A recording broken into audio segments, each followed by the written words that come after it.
আসসালামু আলাইকুম এভরিওয়ান। সুখের ঠিকানা গল্পে 7 নম্বর পাঠ। তো চলো বেশি কথা না কইয়া গল্প শুরু করা যাক। আজকে আমি নতুন এক নুসরাতকে দেখছি, যে লজ্জায় লাল নীল রংধনু হয়ে যাচ্ছে, যে লজ্জায় আমার দিকে তাকাতে পারছে না। নুসরাত চোখ বন্ধ অবস্থায় ভাবতেছে, সত্যিই তো আজকে তার এত লজ্জা লাগছে কেন? লজ্জায় তার মরে যেতে ইচ্ছে করছে, টেবিলটার দিকে তাকানোর সাহসও সে পাচ্ছে না। তার ইচ্ছে করছে এক দৌড়ে এখান থেকে পালিয়ে যেতে, কিন্তু কিভাবে যাবে? ডেভিলটা যে 2 হাত দিয়ে তাকে আটকে রেখেছে। আমি বললাম, কি হলো নুসরাত রানী, চুপ করে আছেন যে, কুস্তো বলিয়ে? নুসরাত মনে মনে একটা বড় নিঃশ্বাস নেয়। নুসরাত বলল, ভাইয়া সরে দাঁড়া, বাইরে মানুষজন, এভাবে আমাদের এক ঘরে দেখলে কি ভাববে? আমি বললাম, কি আর ভাববে, এক ঘরে প্রাপ্ত বয়স্ক ছেলেমেয়েরা যা করে তা ভাববে। ইমরানের কথা শোনা মাত্রই নুসরাত চোখ খোলে, চোখ বড় বড় করে ইমরানের দিকে তাকায়। ইমরান তা দেখে হেসে নুসরাতকে চোখ টিপ মেরে দেয়। নুসরাত এবার 2 হাত দিয়ে ইমরানের বুকে হাত দিয়ে পেছনের দিকে ধাক্কা দেওয়ার চেষ্টা করছে, কিন্তু এক চুল পরিমাণও সরাতে পারছে না। ইমরান নুসরাতের কাণ্ডে হেসে দেয়। আমি বললাম, এভাবে সারাদিন ধাক্কা দিলেও তো মনে হয় এক চুল পরিমাণ সরাতে পারবি না, অযথাই শক্তি অপচয় করছি। নুসরাত বলল, তো আমি কি সারাদিন এভাবে দাঁড়িয়ে থাকবো? আমি বললাম, ওকে একটা শর্ত মানলে আমি সরে যাব। নুসরাত বলল, কি শর্ত, তাড়াতাড়ি বল। আমি বললাম, আমাকে সুন্দর করে এখন বলবি, ইমরান ভালোবাসি তোমাকে। নুসরাত বলল, কি? ইম্পসিবল, আমি পারবো না। আমি বললাম, পারবি না তুই? নুসরাত বলল, না পারবো না। আমি বললাম, না পারলে আজকে এভাবেই বন্দি থাক। নুসরাত বলল, ভাইয়া এমন করিস কেন, ছেড়ে দে না, তুই তো আমার কিউট প্রেমিক ভাইয়া, অনেক ভালো তুই, সামনে থেকে সরে যা, আমাকে যেতে দে। আমি বললাম, অনেক পাম দেওয়া হচ্ছে, যেন আমি সাইকেলের চাকা, কোনো লাভ হবে না, আজকে তোর মুখ থেকে না শুনে আমি তোকে ছাড়ছি না। নুসরাত দেখছে এটা তাকে বলতেই হবে, না বলে পালিয়ে যাওয়ার কোনো উপায় দেখছে না, সে বলার জন্য প্রস্তুত নিচ্ছে। নুসরাত চোখ বন্ধ করে হুট করে বলে দেয়, ভাইয়া তোকে ভালোবাসি। ইমরানের কোনো সারা শব্দ না পেয়ে নুসরাত আস্তে আস্তে সামনে চোখ মিলে তাকায়। ওমা, তার ডেবিলটা রেগে তার দিকে তাকিয়ে আছে।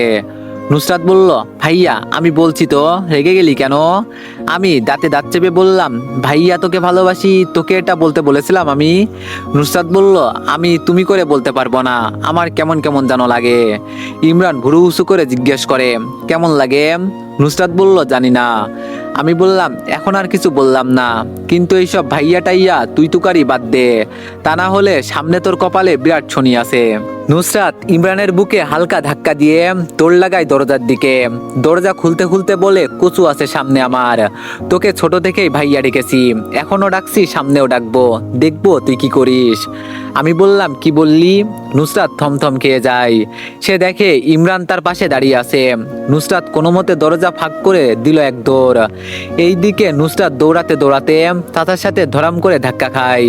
নুসরাতের সাথে ধাক্কা খেয়ে চাচা ঘুরতে ঘুরতে জরিনা বানুর উপর এসে পড়ে। জরিনা বানু শরবত নিয়ে মাহবুব সাহেবের নিকট যাচ্ছিল। চাচার ধাক্কায় সে ধপাস করে নিচে পড়ে গেল, আর সব শরবত গিয়ে পড়লো নিজের উপর। অনেক্স হচ্ছে সবচেয়ে বিশ্বস্ত বুকমেকার, যা পিএইচডি এবং সিরিয়া অ্যাপের অফিসিয়াল পার্টনার। এই অ্যাপসে আপনি cricket, football, tennis live match দেখতে এবং তাদের স্কোর ভবিষ্যৎবাণী করে সহজেই অর্থ উপার্জন করতে পারবেন। সেই সাথে বিএমডব্লিউ গাড়ি, আইফোন, ল্যাপটপ এবং আরও অনেক নগদ পুরস্কার জেতারও সুযোগ রয়েছে। এই অ্যাপটিতে আপনি class crystal, under and over 21 ইত্যাদি গেম খেলে সহজেই আয় করতে পারবেন। আপনি বিকাশ, নগদ, রকেট, ব্যাংক, ক্রিপ্টো, পেপাল এবং অন্যান্য সহজ পদ্ধতির মাধ্যমে সহজেই আপনার জেতা টাকা তুলতে পারবেন। এখানে আপনি 24 ঘন্টা 7 দিন গ্রাহক সহায়তা পাবেন। তাই এখনই গুগলে অনেক সার্চ করে প্রথম ওয়েবসাইটে গিয়ে রেজিস্ট্রেশন করুন। আর হ্যাঁ, রেজিস্ট্রেশনের সময় আমার প্রোমো কোড VOTO7 ব্যবহার করে প্রথমবার ডিপোজিটে 20,000 টাকা পর্যন্ত পান। জরিনা বানু বলল, চাচা আপনি আবার? চাচা বলল, বাচ্চা পোলাপানের মতো কান্না করস কেন, একটা ধাক্কাই তো খাইলি। আর নুসরাত, তুই এভাবে কুত্তার মতো দৌড় দিয়া আমার ষাঁড়ের মতো গুতা দিলি কেন? তোর কারণে জরিনা বানুর উপর এসে পড়লাম আমি। নুসরাত বলল, সরি চাচা, দেখতে পাইনি। নুসরাত এই কথা বলে এক দৌড়ে উধাও হয়ে গেল। চাচা চোখ বড় বড় করে সামনের দিকে তাকায়। মাত্রই তো নুসরাত এখানে ছিল, এখন কই গেল? সব দেখি ভূতের কাণ্ড কারখানা শুরু হয়ে গেছে এই বাড়িতে। চাচা জরিনা বানুকে একটা ধমক দেয়, তুই এখনো ভ্যাবা করস কেন? চাচা মেঝে থেকে উঠতে উঠতে নিজে নিজে বিড়বিড় করে বলে, কেউ ভূতের মতো আচরণ করে, কেউ ধাক্কা খেয়ে কান্নাকাটি করে, কি হচ্ছে কি এই বাড়িতে? এই বাড়িতে দেখছি থাকাই কষ্টকর হয়ে যাচ্ছে। বিয়ের দিন সবাই নিজেদের কাজে ব্যস্ত। নুসরাত দিশা দিয়ার 2 হাতে মেহেদি লাগিয়ে দিচ্ছে। যদিও মেহেদি লাগানোর জন্য আলাদা করে মেয়ে আনা হয়েছে, তারপরেও দিশা নুসরাত একটু লাগিয়ে দিচ্ছে দিয়ার হাতে। দিয়ার মেহেদি লাগানো শেষ হলে নুসরাতকে একটা মেয়ে মেহেদি লাগিয়ে দিচ্ছে। নুসরাত মেয়েটাকে বলে, আপু হাতের মাঝখানে লাভ দিয়ে ডি অক্ষরটা সুন্দর করে লিখে দিয়েন। ইমরান নিজের এক হাত দিয়ে নুসরাতের হাতটা ধরে আছে আর চোখ দিয়ে নুসরাতের উপর রাগ বর্ষণ করছে। নুসরাত বোকার মতো ইমরানের দিকে তাকিয়ে আছে। সে বুঝতে পারছে না ডেভিলটা এমন রিয়াকশন দিচ্ছে কেন। আমি রেগে বললাম, ডিকে। ইমরান রাগ করার কারণ বুঝতে পেরে নুসরাতের অনেক হাসি পাচ্ছে। সে কোনোভাবে নিজের হাসিটা আটকে রেখেছে। নুসরাত বলল, আমার ভালোবাসা। আমি রেগে বললাম, কি তাহলে আমি কে? নুসরাত চুপ করে আছে। সে আর না পেরে হেসে দেয়। আমি বললাম, নুসরাত আমি কিন্তু রেগে যাচ্ছি। নুসরাত বলল, ওরে ডেভিল রে। নুসরাত এবার নিজের 2 হাত একত্র করে ইমরানকে দেখায়। ইমরান দেখে এক হাতে ডি, অন্য হাতে আর। 2 হাত একত্র করার দরুন 2টা ভাঙা লাভ একত্র হয়েছে। নুসরাত এবার বলে ওঠে, ডিতে ডেভিল আর তে রানী, কি দাঁড়াই তাহলে? ডেভিল লাভ রানী। আর ভাইয়া তুই চোখে দেখিস না, ডি এর ভিতরে ছোট্ট করে আই লেখা, আর এর ভিতরে এস লেখা। ডেভিল ইমরান লাভ, নুসরাত রানী। ইমরান এবার চোখ বড় বড় করে তাকায়। সত্যিই তো, সে এটা কেন খেয়াল করলো না? ইমরান সব বুঝতে পেরে বোকার মতো নুসরাতের দিকে তাকায়। নুসরাত তা দেখে হেসে নিজের 2 হাত দিয়ে ইমরানের 2 গাল টেনে দেয়। নুসরাত বলল, ডেভিল একটা। এভাবে দেখতে অনেক কিউট লাগছে।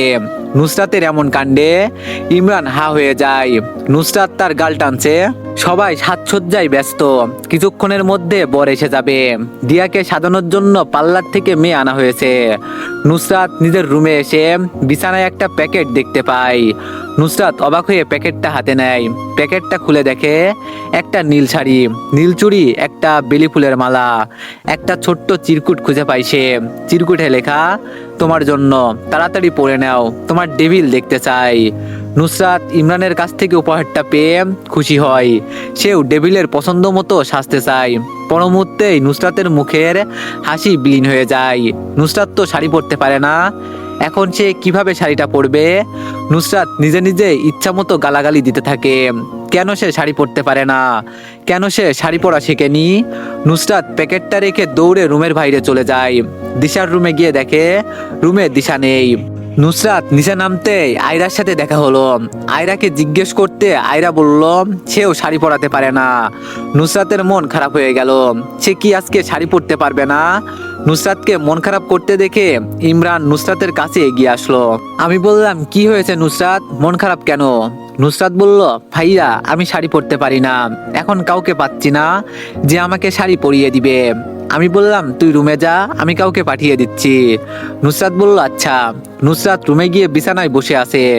কিছুক্ষণ পর নুসরাতের রুমে 2টা মেয়ে প্রবেশ করলো। মেয়ে 2টা নুসরাতকে বলল, আমরা তোমাকে সাজাতে এসেছি। নুসরাত সিঁড়ি দিয়ে নিচে নামছে। সে আশেপাশে তাকিয়ে তার ডেভিলকে খোঁজার চেষ্টা করছে। তার ডেভিলটা মেয়ে 2টাকে যেভাবে সাজাতে বলল, তারা নুসরাতকে ঠিক সেভাবেই সাজিয়ে দিয়েছে। নুসরাত এই দিক ওই দিক তাকাতে গিয়ে হুট করে শাড়ির সাথে পা বেঁধে যায়। নুসরাত চোখ বন্ধ করে নেয়। নুসরাতের বুক কাঁপছে। এই বুঝি সে পড়ে গিয়ে হাত পা সব ভেঙে ফেলবে। কিন্তু নুসরাত পড়ে যাওয়ার আগে কেউ একজন বিদ্যুতের গতিতে এসে নুসরাতকে নিজের বুকে জড়িয়ে নেয়। নুসরাতের হার্ট দ্রুত বিট করছে। নুসরাত প্রচন্ড ভয় পেয়ে যায়। আমি বললাম, এক থাপ্পড় মারতে ইচ্ছে করছে। চোখ কোথায় থাকে তোর? আরেকটুর জন্য হলে তো আমি যদি না থাকতাম কি হতো বুঝতে পারছিস? ইমরানের ধমক শুনে নুসরাত পিট করে চোখ খোলে। নুসরাত খেয়াল করে সে তার ডেভিলের বুকের ওপর। নুসরাত তাড়াতাড়ি করে ইমরানের বুক থেকে উঠে দাঁড়িয়ে চারিদিকে চোখ বুলায়। সবাই তাদের দিকে তাকিয়ে আছে। নুসরাত সবার থেকে চোখ ফিরিয়ে মাথা নিচু করে জবাব দেয়, কে জানতো শাড়ি পায়ে বেঁধে যাবে? শাড়ি পরে হাঁটা যে কত কষ্টের, তুই পরে হাঁটলে বুঝতি। আমি বললাম, এক থাপ্পড় মারবো। তুই এখন আমাকে শাড়ি পরে হাঁটার কথা বলছিস? এখন শব্দ শাড়ির হয়ে গেল। নিজে দেখে হাঁটতে পারিস না, আবার মুখে মুখে বড় কথা। নুসরাত বলল, ভাইয়া তোর সাথে এখন আমি ঝগড়া করতে পারবো না। আমি এখন ঝগড়া করার মুডে নেই, সর সামনে থেকে। নুসরাত ইমরানের পাশ কাটিয়ে সিঁড়ি দিয়ে নিচে নেমে আসে। ইমরান হা করে নুসরাতের যাওয়ার দিকে তাকিয়ে থাকে। ইমরান ভাবছে আজকাল মেয়েটা তাকে একদমই ভয় পায় না, মুখে খই ফুটেছে মনে হচ্ছে। চাচা এসে ইমরানের পাশে দাঁড়ায়। চাচা বলল, নুসরাত পড়তে নিলে যেভাবে সুপারম্যানের মতো দৌড়ে আসলি, আমি পড়ার সময় যদি এভাবে দৌড়ে আসতি তাহলে আমাকে বারবার জরিনা বানুর ওপর লাফিয়ে পড়তে হতো না। ইমরান চাচার কথা শুনে ঝট করে উত্তর দেয়, তুমি কি নুসরাত যে তুমি পড়ার সময় আমি তোমাকে ধরতে আসবো? সরো সামনে থেকে। চাচা বলল, ওহো, নুসরাত তো নায়িকা আর আপনি তো নায়ক। নুসরাত যতবার পড়তে যাবে ততবারই আপনি নাচতে নাচতে নুসরাতকে ধরতে আসবেন। যত সব আজকালকার পোলা মাইয়া সব জায়গায় ফিল্ম খোঁজে, মন চাচ্ছে ভাতিজারে দুইটা উষ্টা মারি। নুসরাত তার বান্ধবীদের সাথে কথা বলে আসতেই ইমরান নুসরাতকে টেনে একপাশে নিয়ে আসে। ইমরানের এমন হুটহাট আক্রমণের সাথে নুসরাত এখন নিজেকে অনেকটাই মানিয়ে নিয়েছে। আমি বললাম, নুসরাত আমি আজকে শেষ, তোর সৌন্দর্যে আজকে আমি ঘায়ল হয়ে যাচ্ছি রে। সব ছেলেরা তোর দিকে কেমন হা করে তাকিয়ে থাকে, ইচ্ছে করছে সবাইকে মেরে ফেলি। ইমরানের কথা শুনে নুসরাত হেসে দেয়। ডেভিলটা কি সব বলছে? নুসরাত হাসলেও কিছুটা লজ্জাও পাচ্ছে। নুসরাত কিছু বলতে যাবে তার আগে সবাই চিৎকার দিল, বর এসেছে, বর এসেছে। দুজনে কথা না বাড়িয়ে সেই দিকে হাঁটা ধরলো। বিয়েটা কোনো মতে ভেজাল ছাড়া সম্পূর্ণ হয়েছে। বিয়ে শেষে যে যার মতো নিজের বাসায় ফিরে যায়। 2 দিন পর ভার্সিটি থেকে ইমরান বাসায় আসলে মাহবুব সাহেব ইমরানকে ডাক দেয় একটা কথা বলার জন্য। ইমরান ফ্রেশ হয়ে নিচের ড্রয়িং রুমে আসে। মাহবুব সাহেব, মিসেস জাহান দুজনে ওখানেই ছিলেন। আমি বললাম, বাবা বলো। বাবা বলল, একটা দারুণ সুখবর আছে। আমি বললাম, তাই নাকি? তা কি সুখবর শুনি? মাহবুব সাহেব বললেন, তোর ফুপি রাফসানের জন্য নুসরাতকে পছন্দ করেছে। রাফসানেরও নাকি নুসরাতকে পছন্দ হয়েছে, তাই উনি নুসরাতকে রাফসানের বউ করে নিতে চাই। আমরাও হ্যাঁ বলে দিয়েছি। আগামী শুক্রবারই রাফসান নুসরাতকে বউ করে ঘরে তুলতে চাই। ইমরানের মুখে লেগে থাকা হাসি নিমিষেই সমুদ্রের স্রোতের মতো বিলীন হয়ে যায়। সে অবাক হয়ে চেঁচিয়ে ওঠে, হোয়াট? নুসরাত সিঁড়ির উপরেই দাঁড়িয়েছিল। মাহবুব সাহেবের বলা কথাগুলো তার কান অব্দি পৌঁছে যায়। নিমিষেই তার মাথায় যেন 7 আসমান ভেঙে পড়ে। এই মুহূর্তে চারপাশে সবকিছু তার কাছে অন্ধকার লাগছে। তার হাত পা কাঁপছে। সে দাঁড়িয়ে থাকতে পারছে না। এটা স্বপ্ন না তো। সে চায় স্বপ্ন হলে স্বপ্নটা যেন তাড়াতাড়ি ভেঙে যায়। এমন স্বপ্ন সে জীবনেও দেখতে চায় না। আমি বললাম, হোয়াট? তোমরা হ্যাঁ বলে দিয়েছো মানে কি? আব্বু বলল, কেন, কি সমস্যা? তোর ফুপির পছন্দ হয়েছে, আর রাফসান ছেলেটাও তো ভালো। নুসরাত ওদের কাছে ভালোই থাকবে। আমি বললাম, নুসরাত মাত্র কিছুদিন হলো কলেজে ভর্তি হয়েছে, আর ওর বয়সও বা কত হয়েছে যে তোমরা ওর বিয়ে দেওয়ার জন্য উঠে পড়ে লেগেছো? এখনো তোর বয়স 18ও হয়নি। আব্বু বলল, কলেজে ভর্তি হয়েছে, পড়াশোনা করবে, সমস্যা নেই তো। ওরা বলেছে নুসরাতকে পড়ালেখা করাবে, আর বয়স এখন ডাজ নট ম্যাটার। আমি বললাম, বাবা তুমি একজন শিক্ষিত মানুষে এই কথা বলছো? তুমি হ্যাঁ বলে দেওয়ার আগে একটিবারও আমার অনুমতি নেওয়ার প্রয়োজন মনে করলে না? এই নুসরাতকে সেই ছোট্ট কাল থেকে আমি মানুষ করে আসছি, আর তার বিয়ের ব্যাপারে তুমি ডিসিশন নাও আমাকে না জানিয়ে। আব্বু বলল, ইমরান তুমি অযথা হাইপার হচ্ছ। আমি যা করছি নুসরাতের ভালোর জন্যই করছি, আর আমার বোন নুসরাতকে নিতে চাই, আমি তো মানা করতে পারি না। তাই আমি চাই তুমি এই ব্যাপার নিয়ে আর একটু কথাও জানো না বলো। মাহবুব সাহেব সোফা ছেড়ে উঠে চলে যেতে লাগলেন। পিছন পিছন মিসেস জাহানও চলে যেতে লাগলেন। ইমরান 2 হাত মুষ্টিবদ্ধ করে রাগ দমন করার চেষ্টা করছে। এই রাফসানকে এই মুহূর্তে সামনে পেলে একদম মেরেই ফেলতো। ইমরান পিছন ফিরে সিঁড়ি দিয়ে উপরে উঠতে নুসরাতকে দেখতে পায়। নুসরাত অসহায় চোখে ইমরানের দিকে তাকিয়ে আছে। এই চোখের দিকে ইমরান তাকাতে পারছে না। ইমরান চোখ নামিয়ে নুসরাতের পাশ কাটিয়ে নিজের রুমের দিকে চলে যায়। নুসরাত ধপ করে সিঁড়ির কাছেই বসে পড়ে। 2 চোখ দিয়ে জলের ছোট বইছে। নুসরাতের চিৎকার করে কাঁদতে ইচ্ছে করছে। সে ভাবতে পারছে না কি থেকে কি হতে যাচ্ছে। সন্ধ্যার পর নুসরাত ইমরানের রুমের কাছে এসে উকি দিয়ে যায়, কিন্তু দরজা ভিতর থেকে বন্ধ। নুসরাত আজকে ডাকার সাহস পেল না। সে নিজের রুমে ফিরে যায়। ডিনারের সময় মাহবুব সাহেব নুসরাত সহ সবাইকে নুসরাতের বিয়ের খবরটা জানায়। ইমরান স্বাভাবিকভাবেই বসে আছে, যেন এটা নিয়ে ওর কোনো মাথা ব্যথাই নেই। বিয়ে হলে হবে, এখানে মাথা ঘামানোর কি আছে? এমন একটা ভাব নিয়ে খাওয়াই মনোযোগ দিচ্ছে। নুসরাত মাহবুব সাহেবের উপর কিছুই বলার সাহস পাচ্ছে না। কি বা বলার আছে ওর? তার বাবা মা মারা যাওয়ার পর তো এরাই তাকে আশ্রয় দিয়েছে, এই পর্যন্ত তাকে নিয়ে এসেছে। ওরা যা ভালো বুঝবে তাই তো ওর মেনে নেওয়া উচিত। নুসরাত ইমরানের দিকে তাকায়। ইমরান কেন ওনাকে বলছে না যে সে নুসরাতকে ভালোবাসে? নুসরাত খাওয়া ছেড়ে উঠে দাঁড়ায়। ওর এখন গলা দিয়ে কিছুই নামছে না। নুসরাতকে উঠে যেতে দেখে মিসেস জাহান বলল, কিরে নুসরাত, না খেয়ে উঠে যাচ্ছিস কেন? নুসরাত বলল, ফুপি ভালো লাগছে না, এখন পরে খেয়ে নিব। নুসরাত এই কথা বলে আর এক মুহূর্ত দাঁড়ালো না। ইমরান মাথা উঠিয়ে নুসরাতের যাওয়ার দিকে তাকিয়ে থাকে। সবাই যখন গভীর ঘুমে, এই সময় ইমরান নুসরাতের দরজার সামনে দাঁড়িয়ে। অন্য সময় হলে এতক্ষণে রুমের ভিতরে ঢুকে যেত, কিন্তু এত রাতে একটা মেয়ের রুমে তার অনুমতি নেওয়া ছাড়া ঢুকতে কেমন যেন খারাপ দেখাচ্ছে ইমরানের কাছে। যদিও সে তার মামাতো বোন, তার প্রেমিকা। ইমরান নুসরাতকে ডাক দেয়। নুসরাত মন খারাপ করে চেয়ারে বসেছিল। এত রাতে ইমরানের কণ্ঠ শুনে নুসরাত হকচকিয়ে উঠে। সে চেয়ার থেকে উঠে দাঁড়ায়। দরজার সামনে গিয়ে দেখে ইমরান একটা প্লেট নিয়ে দাঁড়িয়ে আছে। নুসরাত বলল, ভাইয়া তুই এই সময়? আমি বললাম, ঘুমাসনি কেন? নুসরাত বলল, ঘুমিয়েছিলাম তো, তুই ডাকলি তাই উঠে এলাম। আমি বললাম, মিথ্যা কথাও ঠিক মতো বলতে পারিস না, সামনে থেকে সর। নুসরাত বলল, কেন? ইমরান নুসরাতের কোনো কথার জবাব না দিয়ে ভিতরে প্রবেশ করে। আমি বললাম, এই নে তোর জন্য খাবার এনেছি, খেয়ে নে তাড়াতাড়ি। নুসরাত বলল, আমি খাবো না, ইচ্ছে করছে না। আমি রাগী সুরে বললাম, আমার হাতে থাপ্পড় খেতে না চাইলে তাড়াতাড়ি খেয়ে নে। নুসরাত বলল, তুই খাইয়ে দিবি? আমি বললাম, আয় বস। নুসরাত এসে ইমরানের পাশে বিছানায় বসে। ইমরান খাবারের লোকমা নিয়ে নুসরাতকে খাইয়ে দিচ্ছে। নুসরাত খাচ্ছে আর ইমরানের মুখের দিকে তাকিয়ে আছে। খাওয়ার মাঝেই নুসরাত বলে উঠল, ভাইয়া আমার কি সত্যি সত্যি রাফসানের সাথে বিয়ে হয়ে যাবে? আমি বললাম, বাবা বলছে শুনলি না? নুসরাত বলল, আমার কষ্ট হচ্ছে ভাইয়া, আমি পারবো না বিয়ে করতে, তুই ফুফাকে বুঝিয়ে বল। আমি বললাম, শুনবে না আমার কথা উনি? উনি তোর ভালোই চাই, খারাপ না। নুসরাত বলল, তুই এমন ভাবে বলছিস কেন যেন আমার রাফসানের সাথে বিয়ে হলে তোর কোনো সমস্যা নেই? তুই না আমাকে ভালোবাসিস? এত সহজভাবে কথাগুলো কিভাবে বলছিস? তোর কি আমার মতো কষ্ট হচ্ছে না? ইমরান প্লেটটা টেবিলের উপর রেখে যাওয়ার জন্য উঠে দাঁড়ায়। দরজার কাছে আসতেই নুসরাতের করুণ কণ্ঠে শুনতে পাই, তুই কি বিয়েটা আটকাতে পারবি না? আমি কি তোকে পাবো না? নাকি আমার কেউ নেই, এতিম বলে তুইও আমাকে চাস না? নুসরাতের কথা শুনে ইমরানের মাথায় রক্ত উঠে যায়। ইমরান তেড়ে এসে নুসরাতের গাল চেপে ধরে। তুই এতিম এটা আমি কখনো বলছি তোকে? নাকি এই নিয়ে তোকে কখনো কিছু বলেছি? এই কথা কেন বলছিস তুই?